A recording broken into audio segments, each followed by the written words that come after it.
Hello friends, welcome back to Nalini Mess. எல்லாரும் எப்படி இருக்கீங்க? இன்னைக்கு Nalini Mess ரெசிபில சிம்பிளான தக்காளி பிரியாணி தான் செய்ய போறோம். இந்த பிரியாணி பாத்தீங்கன்னா பிரியாணி ரைஸோ இல்ல பாஸ்மதி ரைஸோ இல்லாம நம்ம நார்மலா வீட்ல சமைக்கிற அரிசில தான் செய்ய போறோம். வாங்க இப்போ எப்படி செய்யறதுன்னு பார்க்கலாம். குக்கர் அடுப்புல வச்சிட்டு வந்து ஒரு குழிக்கரண்டி வந்து தேங்காய் எண்ணெய் ஊத்திருக்கேன். ஊத்திட்டு எண்ணெய் சூடானதாம ஒரு பிரியாணி இலை, ஒரு ஸ்பூன் சோம்பு, ஒரு 2 இன்ச் அளவுக்கு பட்டை, 2 ஏலக்காய், 4 கிராம்பு, ஒரு ஸ்டார் பூ போட்டுக்கலாம். இப்போ இந்த ஸ்பைசஸ் எல்லாம் பொரிஞ்சிருந்தாம மீடியம் சைஸ் வெங்காயம் ஒரு 3 வெங்காயம் வந்து கட் பண்ணி போட்டுக்கலாம். பெரிய வெங்காயம். நான் இது வந்து சிறுசா இருக்கு அப்படிங்கறதால ஒரு 5 வெங்காயம் போட்டுருக்கேன். இந்த வெங்காயம் வந்து நல்லா வதங்கும் போதே வந்து ஒரு 4 பச்சை மிளகாய் சேர்த்திருக்கேன். நம்மளுக்கு காரத்துக்கு தகுந்த மாதிரி பச்சை மிளகாய் வந்து கூட்டி குறைச்சு சேர்த்துக்கலாம். இப்போ வெங்காயம் நல்லா வதங்கட்டும். தக்காளி கட் பண்ணி எடுத்துக்கலாம். இந்த சைஸ்ல வந்து ஒரு 5 தக்காளி கட் பண்ணி எடுத்துக்கலாம். கொஞ்சம் பெரிய தக்காளியாவே 5 தக்காளி எடுத்துருக்கேன். சிறுசா இருந்ததுன்னா மறுபடியும் 2 சேர்த்து கூட போட்டுக்கலாம். இதுல வந்து 1 ஸ்பூன் அளவுக்கு வந்து இஞ்சி பூண்டு பேஸ்ட் போட்டிருக்கேன்.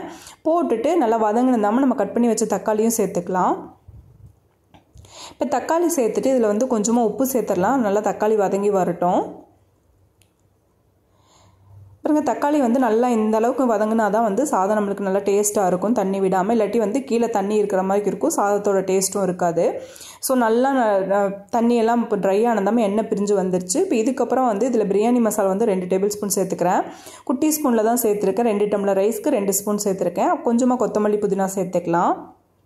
இப்போ சேர்த்து கொத்தமல்லி புதினா வந்து நல்லா வதங்கட்டும். வதங்கினதாம வந்து நம்ம ஊற வச்சுக்கிற ரைஸ் சேர்த்துக்கலாம்.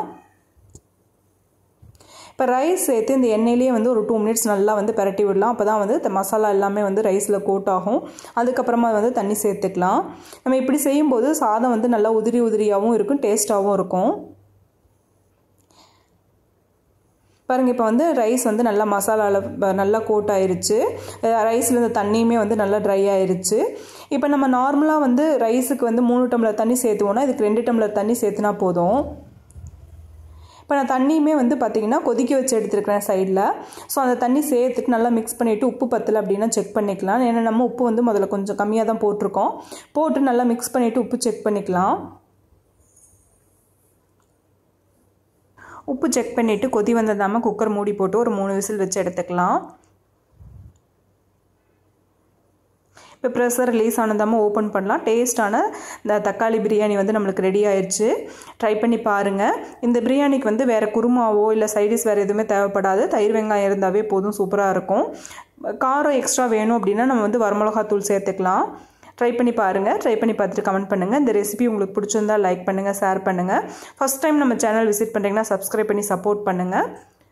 தேங்க்ஸ் ஃபார் வாட்சிங்.